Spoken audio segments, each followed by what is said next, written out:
نشوف ناس في الكومونتير كيقول لي تجاوزت ولا يدوي بالفرنسي. فرنسي جونيريس ليرو بروفيسيوناليس ترونسري تخين تراوس مصرية أوي حبيتك أي عيش أوي بينشو الهندية نشرا نو نو دارين نو بينفرين نو نيسريتو نو نو نو نو نو نو نو فيو. مرحبا بيك دري دريات، مرحبا بكم في فيديو جديد، فيديو خرافي خنفوشاري دراماتيكي. قبل ما نبداو ما تنساوش تلايكي وتسبسكرايبي وتعطونا الراي ديالكم في الكومنت على هذا الموضوع، على هذا الفيديو هذه، وعلى هذه البنت هذه اللي دارت هذه الضجه هذه المثيره للجدل والمثيره للكلام. اذا كنتمنى من الناس اللي غيشوفوا هذا الفيديو هذا يركزوا في الهضره كثار، يتعمقوا في الافكار، يفهموا الافكار اللي غنقول، لان الافكار اللي كنقول انا عارف ان الفيديو ما يضرب الملايين باش يغير الافكار ديال الناس باش يفهموا الحوايج فين كندوي انا، ولكن كنتمنى من الناس عاوتاني اللي عندهم قنوات كيضربوا الملايين ماشي مشكل، خذ فكره دوي عليها في لاشين ديالك ماشي مشكل، كنعطيك الاوكي. المهم هو بنادم يوعى. غادي نوجه هذه الرساله هذه من بعد ما ندوي على هذا الموضوع هذا ديال هذه البنت هذه كيف ما شفتوا كيف ما شافوا بزاف ديال الناس انها دوات مع واحد السائح يعني كوري عادي جدا. الناس كيدويو مع السياح، كيدويو مع الناس اللي كيكونوا هازين كاميرات كيفلوكيو، كيبغيو ياخذوا لاشين ديالهم، كيبغيو الانستغرام ديالهم، كيبغيو كذا. هو البنت اللي طلبات هذا الشيء كاين شويه البرد. غير هو البنت اللي طلبات هذا الشيء هي بنت اللي هي لابسه واحد اللباس اللي حنا كنقولوا بلي هذه البنت هذه ما يمكنش تطلب شي واحد انستغرام ولا تدوي مع اجنبي ولا تدوي مع شي واحد غريب، لاننا حنا عندنا ديك الفكره ديال ان الانسانه لابسه طويل محجبه كذا هذه راه ما غديرش هذا الشيء هو اللي تار الجدل. لو انها دارتها انسانه لابسه سروال مزير وخارجه فهمتيني يعني راكم فاهمين، ما حتى واحد ما غيدوي لنا غيقول هذه راه عادي، ولكن واحد فاش كتكون كتبريزونطي داك الستيل ديال انها انسانه متدينه كذا كذا كذا كذا ما كيتوقعاش منها بنادم. اوكي نبداو انها هي سلمات علو كذا، طلبات له القناه ديالو، عطاها القناه ديالو، طلبات النمره ديالو اللي هي شي حاجه بيرسونيل ما فهمتش علاش طلباتها منه، بطبيعه الحال هو رفض وقال لها واش فيسبوك تاخذي فيسبوك ولا انستغرام، وخدات الانستغرام في الاخر. من بعد بقات كدوي وياه شويه، تعمقات معاه ولات قالت له بان من دابا الفوق تسميتك كنظن قال كريم، يعني السيده مشات معاه بعيد ما عرفتش شنو بغات فين بغات توصل ولا كذا. المهم على اي حال حنا ناخذ بحسن النيه، ما ندوش ما نكونوش ديما كناخذ الحوايج بسوء نيه، ناخذ بحسن النيه. ربما هي كتضحك معاه عادي، انسان كاين واحد النوع اللي هو مطلوق اجتماعي كيكون اللي تلاقى معاه يدوي معاه دغيا كتبغي تضحك المهم ناخذ هي انها انسانه اجتماعيه وكذا.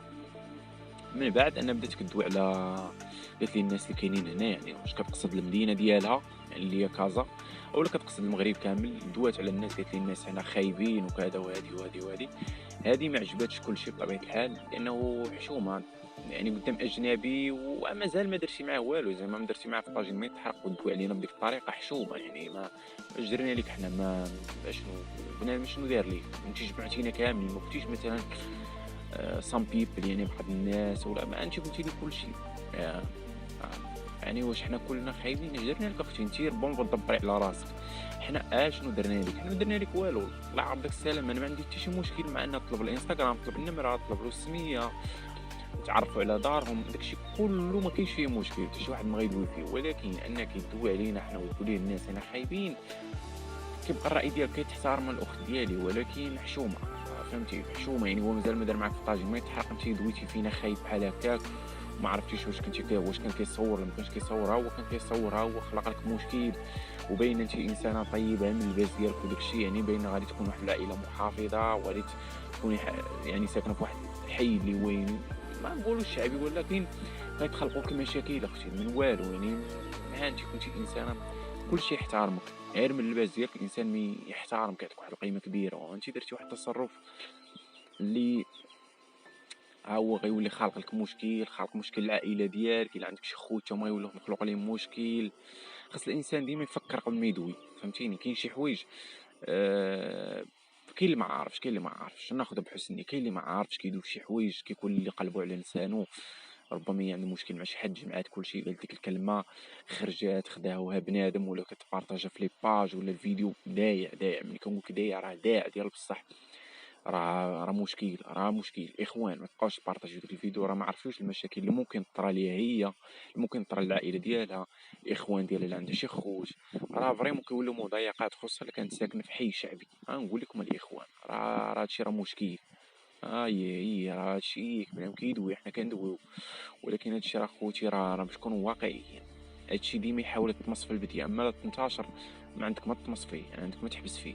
منتشر داكشي في البدايه، الناس ما يبارطاجيوش هاد الفيديو هذا، لانه الا وقعت شي مشكل كبير على هاد الفيديو هذا، راه بنادم بغا يندم نولي نادم مع الاخوان ديالي. دابا غندوي على الفكره اللي قلت لكم في الاول، كنتمنى من الناس ينشروها، وكنتمنى منك حتى انت اخي العزيز تنشرها في الا عندك شي صفحه ديالك، عندك شي لعيبه نشرها. هاد العداوه اللي اصبحت ما بين البنات والولاد، انا كنشوف هاد العداوه هذه خرجت على السيطره، في الحقيقه خرجت على السيطره. كتشوف دابا يعني بنت وولد اللي هما بطبيعه الحال على مر العصور، منذ ان خلق الله الحياه فوق الارض، خلق جوج، خلق بنت وولد، ذكر وانثى. يعني كيفاش اخويا غنوليو حنا اعداء، نوليو حنا كنحاربوا البنات كيحاربونا؟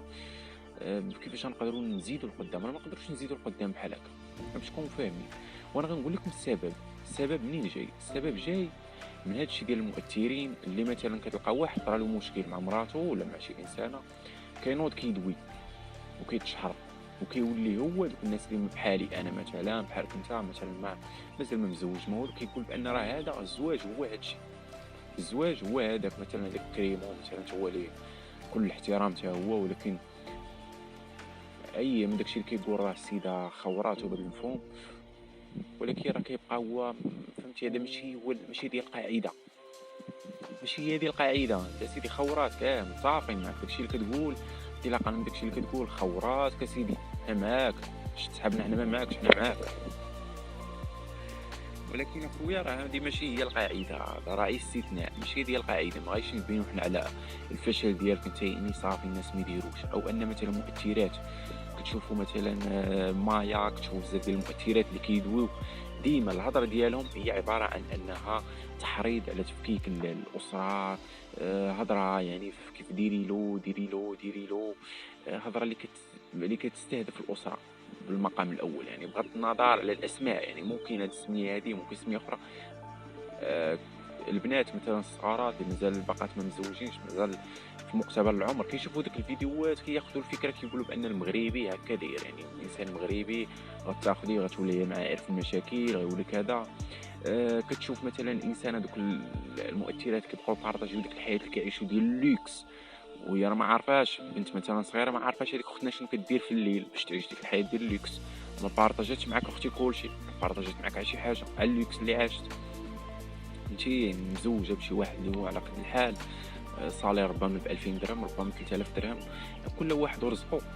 وفهمتي مقاتل مع الوقت، مقاتل مع الزمان، حتى انت كتولي يعني كتهضري، كتوحي لي ديك الهضره ديال شوف هذيك، شوف سيادك، شوف كذا شوف كذا، وكتفكك ديك الاسره، لانه داك الانسان راه ما كرهش هو، ربما اللي كيتخلص ب 2000 درهم واش غطلب منه حياه ديال اللوكس؟ فين غيديك 3000 درهم كاع، 4000 5000 6000؟ راه ما بقاتش معيشه دابا مزيان، ما بقاتش تعيش مزيان 6000 درهم، راه ما بقاش تعيش بحياه اللوكس باش تفهم.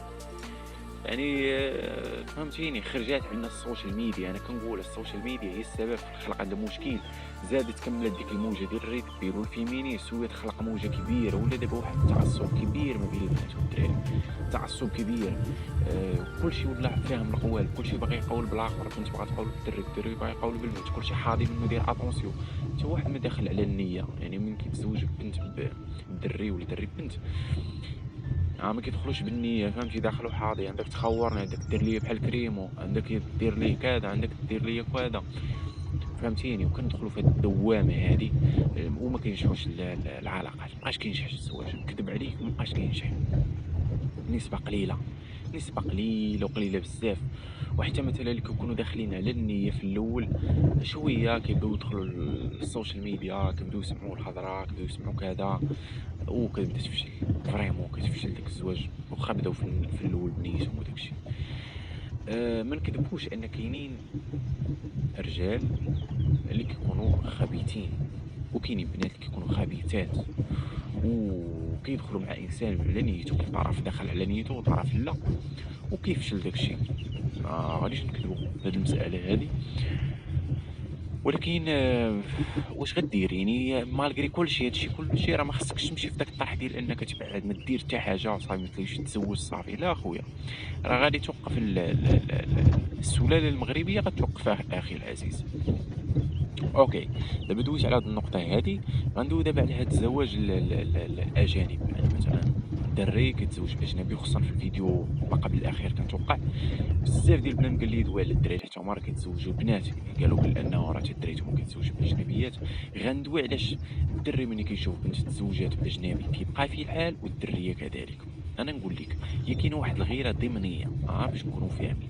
يعني كيف ما كيقولوا خبز الدار ما ياكلوش البراني. يعني مثلا دري كيشوف بنت مثلا تزوجات باجنبي، وانا جاي وغنفصل اكثر. كيغير كيفاش هي ياخذ اجنبي، هذه مغربيه ناخذوها حنا الاولى فيها كذا، علاش ياخذ لنا يجي اجنبي دير لنا بنت مغربيه كذا. يعني كاين واحد الغيره، ديك الغيره الزوينه، ولكن ديك الغيره الزوينه حنا كمغاربه ما كنترجموهاش بالطريقه اللي خاصها تترجم بها، لاننا ما تعودناش اننا نعبروا على داك الشيء اللي كنحسوا به. يعني كيتعبر عليه بواحد الطريقه خايبه، وكيبان انه بحال راك انت حاقد، بحال راه الدري مثلا ما حاملهاش، بحال كذا بحال كذا، بحال راه يشوهها.